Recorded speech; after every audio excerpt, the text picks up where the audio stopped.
गुरुदेव भगवान की जय। प्यारे कृष्ण कन्हैया लाल की जय। प्रेम सागर श्रीमद् भागवत कथा का एक अंश। 44वां अध्याय। कुबलिया पीड़ वध। श्री सुखदेव जी बोले कि महाराज, भोर ही जब नंद उपनंद आदि सब बड़े बड़े गोप रंगभूमि की सभा में गए, तब श्री कृष्णचंद्र जी ने बलदेव जी से कहा कि भाई सब गोप आगे गए। तब श्री कृष्णचंद्र जी ने बलदेव जी से कहा कि भाई सब गोप आगे गए, अब विलंब न कीजिए। इतनी बात के सुनते ही बलराम जी उठ खड़े हुए और सब ग्वाल बाल सखाओं से कहा कि भाइयों चलो रंगभूमि की रचना देखावे। यह वचन सुनते ही सब संग हो लिए। निदान श्री कृष्णचंद्र बलराम नटवर वेश किए ग्वाल बाल सखाओं को लिए चले चले रंगभूमि की पौर पर आ खड़े हुए, जहाँ 10 सहस्र हाथियों के बल वाला बड़ा मतवाला गज झूमता हुआ चलता था। कुबलिया पीड़। देख मतंग द्वार मतवारो, गजपालहि बलराम पुकारो। सुनो महाबत बात हमारी, लेहु द्वार द्वार ते गज तुम टारी। जान देहु हमको नृप पासा, मातर हुई है गज को नासा। कहे देत नहीं दोष हमारो, मत जानो हरि को तुम बारो। यह सुन महाबत क्रोध कर बोला, मैं जानता हूँ गौ चराए के इतराए गए हो, इससे यहाँ आए बड़े शूरवीरों की भांति खड़े हो धनुष का तोड़ना ना समझियो। मेरा हाथी 10 सहस्र हाथियों का बल रखता है, जब तक इससे ना लड़ोगे तब तक भीतर नहीं जाने पाओगे। तुमने तो बहुत बली मारे हैं, आज इसके हाथ से बचोगे तो जानूंगा कि तुम बड़े बली हो। तब ही कोप हल धर कहो, सुन रे मूढ़ कुजात। गज समेत पटकों अवहीं, मुख संभारी कहू बात। नेक न लागी है बार, हाथी मरि जय हैं अवहीं। तासो कहत पुकार, अजहु मान मेरो कहो। इतनी बात सुनते ही झुंझलाकर गजपाल ने गज पेला। ज्यों ही वह बलदेव जी पर टूटा, त्यों ही उन्होंने हाथ घुमाया, एक थपेड़ा ऐसा मारा कि वह सूंड सिकोड़कर चिंगाड़ कर पीछे हटा। यह चरित्र देखकर कंस के बड़े योद्धा जो देखते थे, सो अपने जियों सो हार मान मन ही मन कहने लगे कि इन बलवानों से कौन जीत सकेगा। और महाबत भी हाथी को पीछे हटा जान अति भयमान मन में विचार करने लगा कि ये बालक न मारे जाएं तो कंस भी मुझे जीता न छोड़ेगा। यूँ सोचकर उसने फिर अंकुश मार हाथी को तत्ता किया और दोनों भाइयों पर हुला दिया। उसने आते ही सूंड से खुनसाए कर ज्यों दांतों से दबाया, त्यों प्रभु सूक्ष्म शरीर बनाए दांतों के बीच में बचे रहे। डरपि उठे तिहि काल सब, सुर मुनि पुर नर नारी। दुहु दसन बिच होए कढ़े, दुहु दसन बिच होए कढ़े। बल निधि प्रभु दैतारी, हाँक सुनत अति कोप बढ़ायो। झटक सुंड बहुरो गज धायो। रहे उदर में दबकी मुरारी, भजे जान गज रहो निहारी।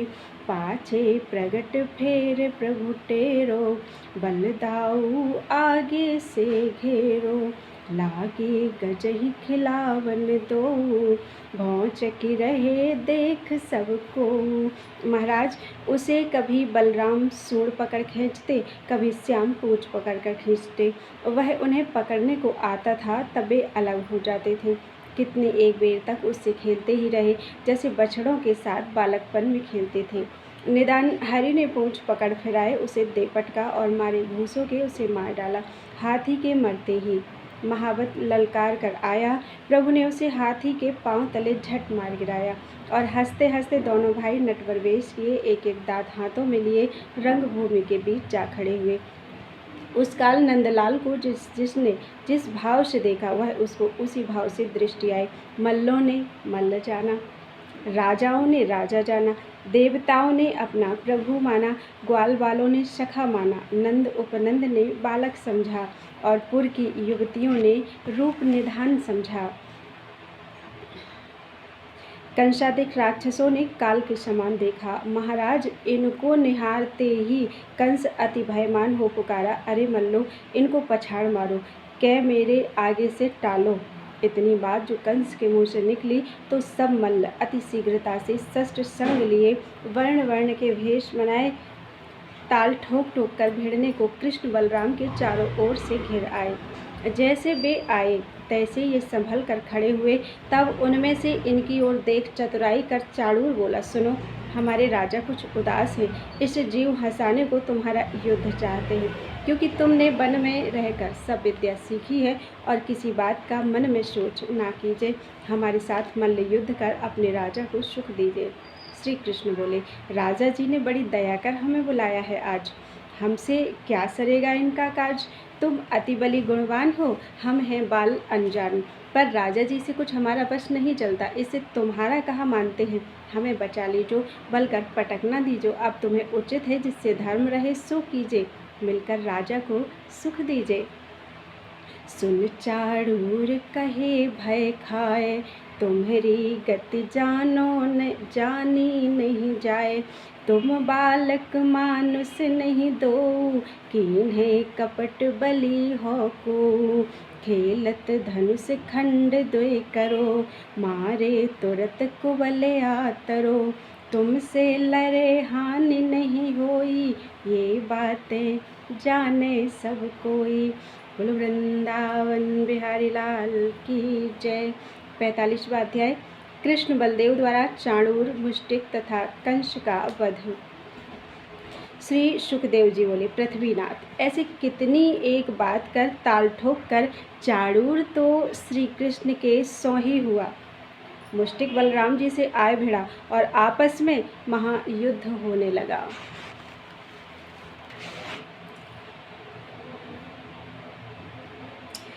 सिर सौ सिर भुज सौ भुजा, दृष्टि दृष्टि सौ जोर। चरण चरण गही झपट के, लपट लपट झकझोर। उस काल सब लोग इन्हें देख देख कर आपस में कहने लगे कि भाइयों, इस सभा में अति अनीति होती है। देखो, कहाँ ये बालक रूप नादान, और कहाँ ये सब मल्ल वज्र समान, जो बरजे तो कंस रिसाए, ना बरजे तो धर्म नसाए। इससे यहाँ रहना उचित नहीं, क्योंकि हमारा वश नहीं चलता है। तब श्री कृष्ण बलराम मल्लों से युद्ध करते थे। निदान इन दोनों भाइयों ने मल्लों को पछाड़ मारा। उनके मरते ही सब मल्ल आए टूटे। प्रभु ने पल भर में तिन्हें भी मार गिराया। इस समय हरिभक्त तो प्रसन्न होकर बाजा बजाए जय जयकार करने लगे और देवता आकाश से अपने अपने विमानों पर बैठकर श्री कृष्ण का यश गाए गाए के फूल बरसाने लगे। और कंस अति दुख पाए व्याकुल होकर रिसाए अपने लोगों से कहने लगा, अरे बाजा क्यों बजाते हो, तुम्हें कृष्ण की जीत भाती है। यूं कह बोला, ये दोनों बालक बड़े चंचल हैं, इन्हें पकड़कर बांधकर सभा के बाहर ले जाओ और देवकी समेत वसुदेव कपटी को पकड़ लाओ। पहले उसे मार, पीछे इन दोनों को मारूंगा। इतना वचन कंस के मुख से निकलते ही भक्तों के हितकारी मुरारी सब असुरों को क्षण भर में मारकर उछल के वहाँ जाए चढ़े, जहाँ अति ऊंचे मंच पर झिलम टोप पहने, कर में फरी खाड़े लिए बड़े अभिमान से कंस बैठा था। वह इनको काल के समान निकट देखते ही भय खाए उठ खड़ा हुआ और थर थर काँपने लगा। मन में चाहा कि भागूं, पर मारे लाज के भाग न सका। हरी खाड़े संभाल चोट करने लगा। उस काल नंदलाल अपनी घात लगाए उसकी चोट बचाते थे और सुर नरमुनि गंधर्व यह महायुद्ध देख देख कर भयमान होकर यूँ पुकारते थे, हे नाथ, इस दुष्ट को बेक मारो। कितनी एक देर तक मंच पर युद्ध होता रहा। निदान प्रभु ने सबको दुखित जान उसके केस पकड़कर मंच से नीचे पटका। तब सब सभा के लोग पुकारे, श्री कृष्णचंद्र ने कंस को मारा। यह शब्द सुन सुर नर मुनि सबको अति आनंद हुआ।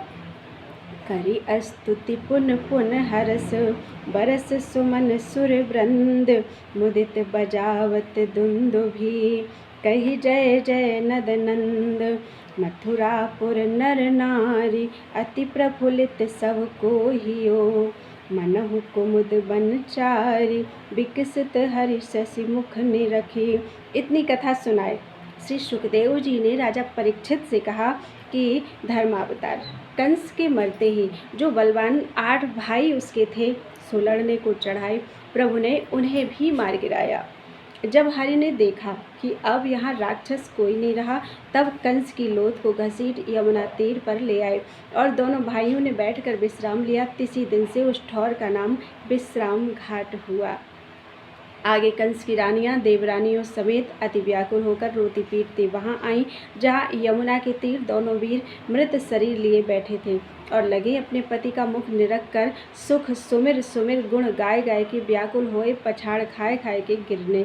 इस बीच करुणा निधान कान्हा करुणा कर उनके निकट जाए बोले, माँ मैं सुनहु शोक नहीं कीजे, माँ जी को पानी दीजे, सदा न को जीवत रहे, झूठी सो जो अपनो कहे, मातु पिता सुत बंधु न सोई, जन्म मरण फिरहि फिर होई, जो संबंध जबै लो रहे, ताहि लो तासो सुख लहै। महाराज अब श्री कृष्णचंद्र ने रानियों को ऐसा समझाया, तब उन्होंने वहां से उठकर धीरज धरकर यमुना तीर पे आकर पति को पानी दिया और आप प्रभु ने अपने हाथ कंस को आग देकर उसकी गति की। बोलो वृंदावन बिहारी लाल की जय। 46वां अध्याय उग्रसेन का राज्याभिषेक।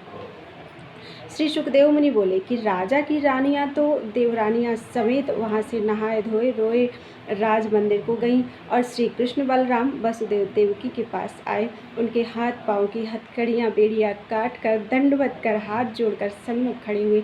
इस समय प्रभु का रूप देख वसुदेव और देवकी को ज्ञान हुआ, तो उन्होंने अपने जीव निश्चय कर जाना कि ये दोनों विधाता हैं। असुरों को मार भूमि का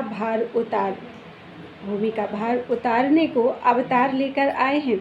जब वसुदेव देवकी ने यूं जी में जाना, तब अंतर्यामी हरि ने अपनी माया फैला दी, उनने उनकी वह मति हर ली। फिर तो उन्होंने पुत्र कर समझा कि इतने में श्री कृष्णचंद्र अति दीनता कर बोले, इसमें हमारा कुछ अपराध नहीं, क्योंकि जब से आप हमें गोकुल में नंद के यहाँ रखाए तब से परवश थे, हमारा बश नहीं था। पर मन में सदा यह आता था कि जिसके गर्भ में 10 महीने रहकर जन्म लिया उसे नेक भी सुख न दिया।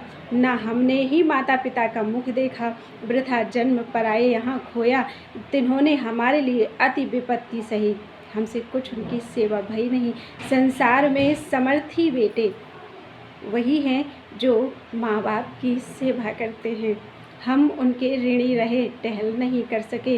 पृथ्वीनाथ, जब श्री कृष्ण ने अपने मन का भेद यूँ कह सुनाया, तब उन्होंने अति आनंद मान दोनों को हित कर कंठ लगाया और सुख मान पिछला दुख सब गंवाया। ऐसे माता पिता को सुख देकर दोनों भाई वहाँ से चले उग्रसेन के पास आए और हाथ जोड़कर बोले, नाना जू अब की जय राज, शुभ नक्षत्रनी के दिन आज। इतनी बात सुन के हरि के मुख से निकलते ही राजा उग्रसेन उठकर आए। श्री कृष्णचंद्र के पांवों पर गिरकर कहने लगे कि कृपानाथ, मेरी विनती सुन लीजिए। जैसे आपने सब असुरों समेत महादुष्ट कंस को मार भक्तों को सुख दिया, तैसे ही सिंहासन पर बैठ अब मथुरा जी का राज्य कर प्रजा पालन कीजिए। प्रभु बोले, महाराज, यदुवंशियों को राज्य का अधिकार नहीं है, इस बात को सब जानते हैं। जब राजा ययाति बूढ़े हुए, तब अपने पुत्र यदु को उन्होंने बुलाकर कहा कि अपनी तरुण अवस्था तू मुझे दे दे और बुढ़ापा तू ले ले। यह सुनकर उसने अपने जी में विचारा कि जो मैं पिता को युवावस्था दूंगा तो तरुण होकर भोग करेगा, इसमें मुझे पाप लगेगा, इससे ना ही करना ही भला है। यूँ सोच समझ के उसने कहा कि पिता, यह तो मुझसे नहीं हो सकेगा। इतनी बात के सुनते ही राजा ययाति ने क्रोध कर यदु को शाप दे दिया कि तेरा वंशज राजा कोई नहीं होगा। इस बीच पुरुनाम उसका छोटा बेटा सम्मुख आकर हाथ जोड़कर बोला कि पिताजी, अपनी वृद्ध अवस्था मुझे दो और मेरी तरुणाई तुम ले लो। यह देह किसी काम की नहीं है, जो आपके काम आवे तो इससे उत्तम क्या है। जब पुरु ने यूं कहा तब ययाति प्रसन्न होकर अपनी वृद्ध अवस्था देकर उसकी युवावस्था लेकर बोला, तेरे कुल में राज्य गद्दी रहेगी। सो नाना जी, हम यदुवंशी हैं, हमें राज्य करना उचित नहीं है। करो बैठ कर राज, दूर करहु संदेह सब, हम करी हैं सब काज, जो आय सुदय हो हमें। जो न मानी है आन तुम्हारी, ताहि दंड करी है हम भारी। और कछु चित शोक न कीजे, नीति सहित प्रजा सुख दीजे। यादव जिते कंस के त्रास, तगर छाड़ के गए प्रवास। जिनको अब कर जोर मंगावो, सुख दे मथुरा मांझ बसावो। प्रिय धेनु सुर पूजन कीजे, इनकी रक्षा में चित दीजे। इतनी कथा कहकर श्री सुखदेव मुनि बोले कि धर्मावतार महाराजाधिराज भक्त हितकारी श्री कृष्णचंद्र ने उग्रसेन को अपना भक्त जान ऐसे समझाए, सिंहासन पर बैठाए, राज तिलक किया और छत्र फिरवाए। दोनों भाइयों ने अपने हाथों में चवर लिया। उस काल सब नगर के वासी अति आनंद में मगन होकर धन्य धन्य कहने लगे और देवता फूल बरसाने लगे। महाराज उग्रसेन को राजपाट पर बिठाए दोनों भाई बहुत से वस्त्र आभूषण अपने साथ लिवाए वहाँ से चले नंदराय के पास आए और सन्मुख हाथ जोड़कर खड़े होकर अति दीनता कर बोले, हम तुम्हारी क्या बड़ाई करें। जो सहस्र जीव हों तो भी तुम्हारे गुणों का बखान हमसे नहीं हो सकेगा। तुमने हमें अति प्रीति कर अपने पुत्र की भांति पाला, खूब लाड़ प्यार किया। यशोदा मैया भी बड़ा स्नेह करके अपना हित हम ही पर रखती हैं। सदा नित पुत्र समान जाना, कभी मन से भी पराया कर नहीं माना। ऐसे कहकर फिर श्री कृष्णचंद्र बोले, हे पिता, तुम यह बात सुनकर कुछ बुरा मत मानना। हम अपने मन की बात कहते हैं कि माता पिता तो तुम्हें कहेंगे, पर अब कुछ दिन मथुरा में रहेंगे। अपने जाति भाइयों को देख यदुकुल की उत्पत्ति सुनेंगे और अपनी माता से मिल उन्हें सुख देंगे, क्योंकि उन्होंने हमारे लिए बड़ा दुख सहा है। जो तुम्हारे यहाँ न पहुँचा आते तो वे दुख न पाते। इतना कह वस्त्र आभूषण नंद महल के आगे धरकर प्रभु ने निर्मोही होकर कहा, मैया सो पाला गन कहियो, हम में प्रेम करे तुम रहियो। इतनी बात श्री कृष्ण के मुख से निकलते ही नंदराय तो अति उदास होकर लगे लंबी लंबी सांस लेने और ग्वालवार विचार कर मन ही मन यूँ कहने लगे कि यह क्या अचंभे की बात कहते हैं। इससे ऐसा समझ में आया है कि अब ये कपट कर कहीं जाना चाहते हैं, नहीं तो ऐसे निष्ठुर वचन ना कहते। महाराज निदान उसमें से सुदामा नाम सखा बोला, भैया कन्हैया, अब मथुरा में तेरा क्या काम है, जो निठुराई कर पिता को छोड़ यहाँ रहता है। भला किया, कंस को मारा, सब काम संवारा, अब नंद के साथ हो लीजिए और वृंदावन में चलकर राज्य कीजिए।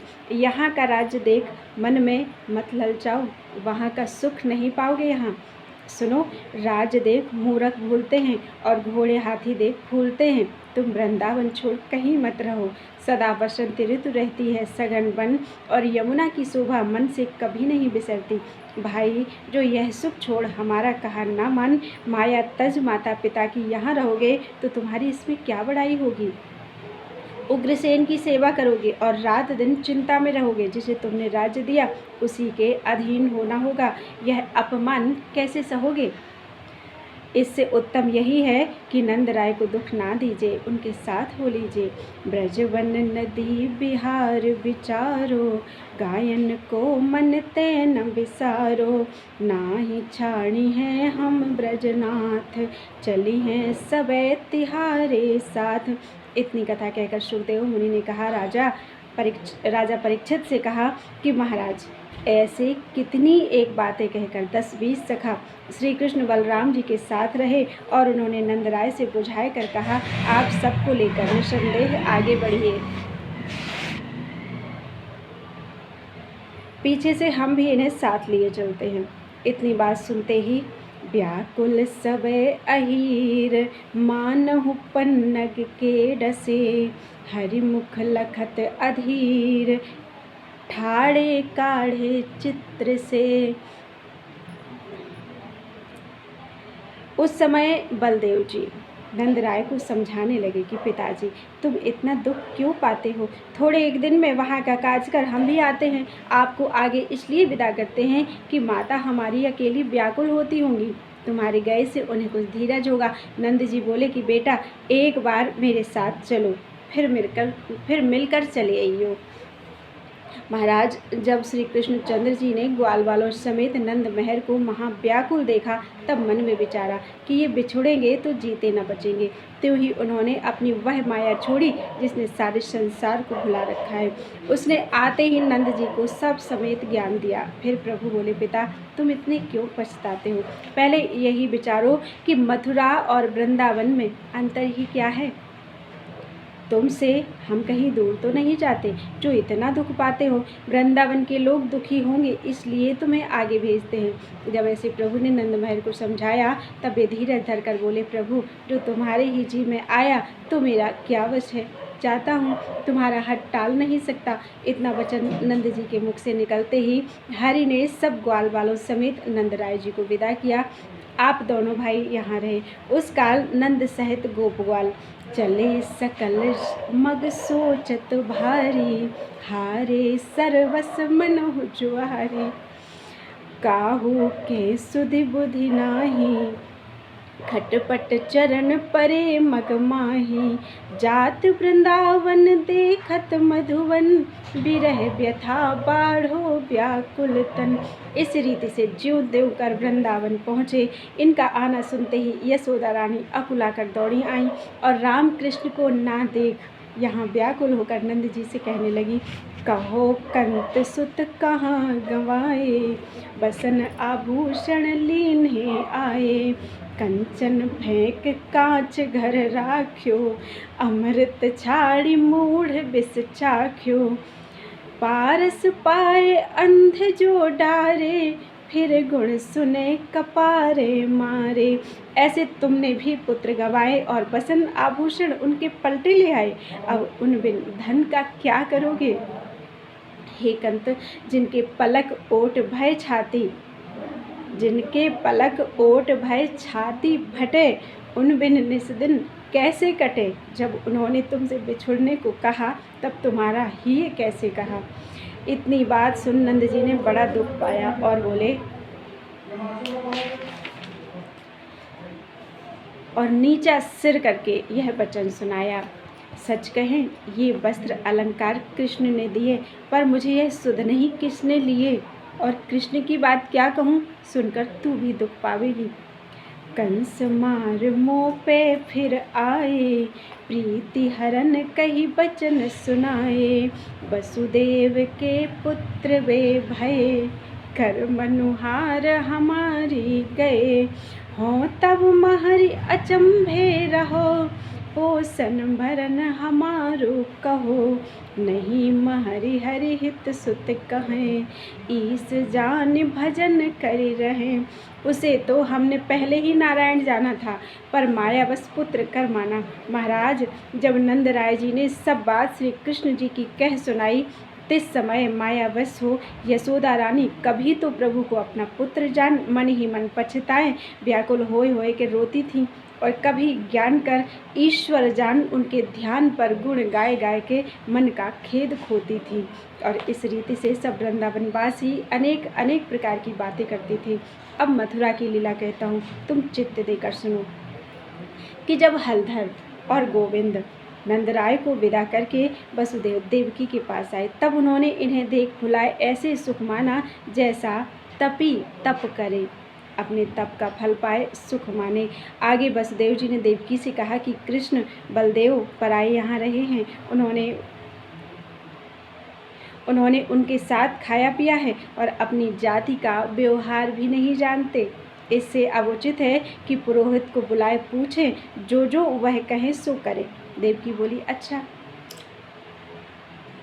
तब वसुदेव जी ने अपने कुल पूज्य गर्ग मुनि जी को बुलाया भेजा। वे आए। उनसे उन्होंने अपने मन का संदेह सब कह के पूछा कि महाराज, अब हमें क्या करना उचित है, सो कृपा कर कहिए। गर्ग मुनि बोले, पहले सब जाति भाइयों को न्योता बुलाइए, पीछे जात कर्म कर रामकृष्ण को जनेऊ दीजिए। इतना वचन पुरोहित के मुख से निकलते ही वसुदेव जी ने नगर न्योता भेजा। सब ब्राह्मण और यदुवंशियों को बुलाए वे आए। तिन्हें अति आदर मानकर बिठाया। उस काल पहले तो वसुदेव जी ने विधि से जाति कर्म कर जन्म पत्रिका लिखवाए। 10 सहस्र गौ, सोने के सींग, तांबे की पीठ, रुपये के खुर समेत पाटंबर उड़ाए ब्राह्मणों की दी, जो श्री कृष्ण के जन्म के समय संकल्प की थी। पीछे मंगलाचार करवाया। वेद की विधि से सब रीति भांति कर रामकृष्ण का यज्ञोपवीत किया और उन दोनों भाइयों को कुछ देकर विद्या पढ़ने को भेज दिया। वे चले चले अवंतिकापुरी के शांतिपन नाम ऋषि, जो महापंडित और बड़ा ज्ञानवान काशीपुरी का था, उसके यहाँ आए। दंडवत कर हाथ जोड़ सन्मुख खड़े हो अति दीनता कर बोले, हम पर कृपा करो ऋषि राय, विद्या दान देहु मन लाए। महाराज, जब श्री कृष्ण बलराम जी ने सांदीपन ऋषि से दीनता कर कहा, तब तो उन्होंने इन्हें अति प्यार से अपने घर में रखा और लगे बड़ी कृपा कर पढ़ाने। कितने एक दिन में ये 4 वेद, 6 शास्त्र, 9 व्याकरण, 18 पुराण, मंत्र, यंत्र, तंत्र, आगम, ज्योतिष, वैद्य, कोक, संगीत, पिंगल पढ़ 14 विद्या निधान हुए। तब एक दिन दोनों भाइयों ने हाथ जोड़कर अति विनती कर गुरु से कहा कि महाराज, कहा है जो अनेक जन्म अवतार ले बहुतेरा कुछ दीजिए तो भी विद्या का उल्टा नहीं दिया जाता, पर आप हमारी शक्ति देख गुरु दक्षिणा की आज्ञा दीजिए तो हम यथाशक्ति देकर आशीष लेकर अपने घर जाएं। इतनी बात कृष्ण बलराम के मुख से निकलते ही सांदीपनि ऋषि वहाँ से उठकर सोच विचार करते हुए घर के भीतर गए और अपनी स्त्री से उनका भेद यूँ समझाए के कहा कि ये रामकृष्ण जी दोनों बालक हैं, सो आदि पुरुष अविनाशी हैं, भक्तों के हेतु अवतार लेकर भूमि का भार उतारने को संसार में आए हैं। मैंने इनकी लीला देखकर यह भेद जाना, क्योंकि पढ़ पढ़ फिर जन्म लेते हैं तो भी विद्या रूपी सागर की थाह नहीं पाते। और देखो, इस बाल अवस्था में थोड़े ही दिनों में ये ऐसे अगम अपार समुद्र के पार हो गए, जो किया चाहे सो पल भर में कर सकते हैं। इतना कह फिर बोले, इन पे कहा मांगिए नारी, सुन के सुंदरी कहे बिचारी, मृतक पुत्र मांगो तुम जाए, ताहरी हैं तो देहें ल्याए। ऐसे घर में विचार कर सांदीपनि ऋषि स्त्री सहित बाहर आए। श्री कृष्ण बलदेव जी के सन्मुख कर जोड़कर दीनता कर बोले, महाराज, मेरे एक पुत्र था, जिसे साथ लेकर मैं कुटुंब समेत 1 वर्ष पूर्व समुद्र में नहाने गया था। जो वहाँ पहुँचा, कपड़े उतार सब समेत समुद्र में नहाने लगा तो एक सागर की लहर आई, उसमें मेरा पुत्र बह गया, सो फिर ना निकला। किसी मगरमच्छ ने निगल लिया। उसका मुझे बड़ा दुख है। जो आप गुरु दक्षिणा देना चाहते हो तो वही सुत ला दीजिए और हमारे मन का दुख दूर कीजिए। यह सुनकर श्री कृष्ण बलराम गुरु पत्नी और गुरु को प्रणाम कर रथ पर चढ़कर उनका पुत्र लाने के निमित्त समुद्र की ओर चले और चलते चलते कितनी एक बेर में तीर पर जा पहुँचे कि इन्हें क्रोध कर आते देख सागर भयमान मनुष्य का शरीर धारण कर बहुत सी भेंट लेकर नीर से निकल तीर पर डरता कांपता इनके सोही जा खड़ा हुआ और भेंट कर दंडवत कर हाथ जोड़कर सिर नवाए के अति विनय करके बोला, बड़े भाग्य प्रभु दर्शन दयो, कौन जाते कौन काज इत आवन भयो। श्री कृष्णचंद्र जी बोले, हमारे गुरुदेव यहाँ कुटुंब सहित नहाने आए थे। जिनके पुत्र को जो तू तरंग से बहाए ले गया है, तिसे ला दे, इसलिए हम यहाँ आए हैं, उसको ला दे। सुनत सिंधु बोल्यो सिर नाए, मैं नहीं लीन हो बाही बहाए। तुम सब ही के गुरु जगदीश, राम रूप बांध्यो हो ईस। तभी से मैं बहुत डरता हूँ और अपनी मर्यादा से रहता हूँ। हरि बोले, जो तूने नहीं लिया है तो यहाँ और कौन है जो उसे ले गया। समुद्र ने कहा, कृपानाथ, इसका भेद बताता हूँ कि एक शंखासुर नाम का असुर शंख रूप मुझ में रहता है। सो वो सब जलचर जीवों को दुख देता है और जो कोई तीर पर नहाने को आता है तो उसे पकड़कर ले जाता है। कदाचित वह आपके गुरु सुत को ले गया हो, मैं नहीं जानता। आप भीतर बैठ देखिए। यूं सुन कृष्ण हंसे मन लाए, मांझ समुंदर पहुँचे जाए। देखत ही शंखासुर मार्यो, पेट फाड़ के बाहर डार्यो। तामे गुरु को पुत्र न पायो, पछताए बलभद्र सुनायो। कि भैया, हमने इसे बिना काज मारा। बलराम जी बोले, कुछ चिंता नहीं, अब आप इसे धारण कीजिए। तब हरि ने उस शंख को अपना आयुध किया। दोनों भाई वहाँ से चले चले यमपुरी में जा पहुँचे, जिसका संयमनीपुरी नाम है और धर्मराज वहाँ का राजा है। उनको देखते ही धर्मराज अपनी गद्दी से उठ आगे आए, भाव भक्ति कर ले गया, सिंहासन पर बैठाए, पांव धोए, चरणामृत लिए और बोला, धन्य यह ठौर, धन्य यह पुरी, जहाँ आकर प्रभु ने दर्शन दिया और अपने भक्तों को कृतार्थ किया। अब कुछ आज्ञा कीजिए जो सेवा पूर्ण करे। प्रभु ने कहा कि हमारे गुरुपुत्र को ला दे। इतना वचन हरि के मुख से निकलते ही धर्मराज झट बालक को ले आया और हाथ जोड़कर बोला कि कृपानाथ, आपकी कृपा से यह बात मैंने पहले ही जानी थी कि आप गुरु सुत को लेने आओगे, इसीलिए मैंने यत्न कर रखा है। इस बालक को आज तक जन्म नहीं दिया। महाराज, ऐसे कहकर धर्मराज ने बालक हरि को दिया। प्रभु ने ले लिया और तुरंत उसे रथ पर बैठाए वहाँ से चल कितनी एक बेर में लाकर गुरु के सौ ही खड़ा किया और दोनों भाइयों ने हाथ जोड़ के कहा, गुरुदेव, अब क्या आज्ञा होती है। इतनी बात सुन और पुत्र को देख सांदीपनि मुनि अति प्रसन्न होकर श्री कृष्ण बलराम जी को बहुत सी आशीषें देकर बोले, अब हो मांगो कहा मुरारी, दीन हो मोहि पुत्र सुखकारी। अतिशय तुम सो से हमारो, कुशल क्षेम अब घरे पधारो। जब ऐसे गुरु ने आज्ञा की तब दोनों भाई विदा होकर दंडवत कर रथ पर बैठ वहाँ से चले चले मथुरापुरी के निकट आए। इनका आना सुनकर राजा उग्रसेन, वसुदेव समेत नगरवासी, क्या स्त्री क्या बालक पुरुष, सब उठ धाये और नगर के बाहर आए। भेंट कर अति सुख पाए, बाजे गाजे से पाटंबर के पावड़े डालते प्रभु को नगर में ले आए। उस काल घर घर मंगलाचार होने लगे और बधाई बजने लगी। बोलो वृंदावन बिहारी लाल की जय।